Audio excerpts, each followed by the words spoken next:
Giovanni Manganella da sempre ha seguito le vicende che hanno interessato prima Girgenti Acque e ora AICA. Ecco qual è la situazione attualmente, anche alla luce di questo cambio gestionale direttivo che c'è stato dal commissario Scalia al nuovo CDA, che è composto da 3 elementi di quota politica, ognuno di loro. A tutt'oggi non abbiamo avuto la fortuna di incontrare questo nuovo CDA, l'unica persona con la quale c'è stato un momento di incontro per cominciare a mettere le basi su quelle che sono i lavori che loro vogliono fare, e il nuovo direttore generale Claudio Guarneri. Diciamo che il gruppo di dirigenti è rimasto lo stesso. A Guarneri abbiamo detto in quell'occasione che ritenevamo necessario ampliare quantomeno l'ufficio tecnico con l'immissione di nuovi e ulteriori elementi, perché le attività da fare per la provincia di Agrigento nel settore dell'acqua, sia della distribuzione ma anche della depurazione, sono tale e tante che necessitano una presenza costante e sempre più qualificata. Noi speriamo di incontrare il prima possibile questa nuova compagine. Diciamo che siamo venuti a conoscenza, così come tutti quanti, di questi elementi che sono stati inseriti come presidente e consiglieri.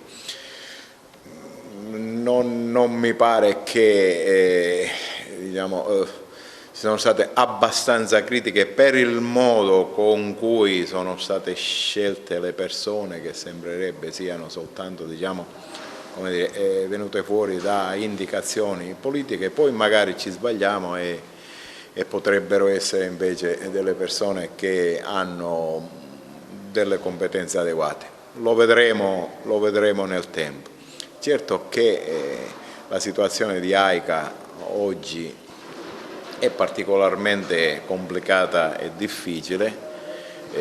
Si dovrà nel prossimo futuro seguire l'andazzo, il rifacimento di rete impianti, cosa che auspichiamo avvenga prima possibile, perché già si è perso troppo tempo.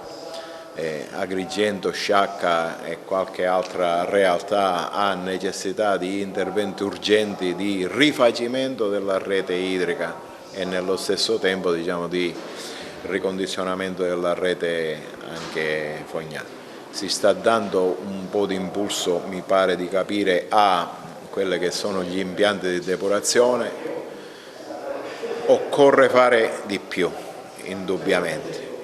Proveniamo da una stasi di diversi anni, dalla gestione privata alla gestione commissariale a quella odierna. C'è stato un momento in cui le cose sono rimaste completamente ferme, mentre tutti quanti speravamo che proprio in quel momento si potesse avere uno slancio maggiore, invece è rimasto tutto quanto fermo. È molto grave, perché arriveremo in ritardo e arriveremo con il fiato corto anche alle cose che sono prossime, a cominciare da Agrigento, capitale della cultura, laddove è indubbio che i servizi giocheranno un ruolo fondamentale, e al momento non mi pare che si stia facendo un qualcosa per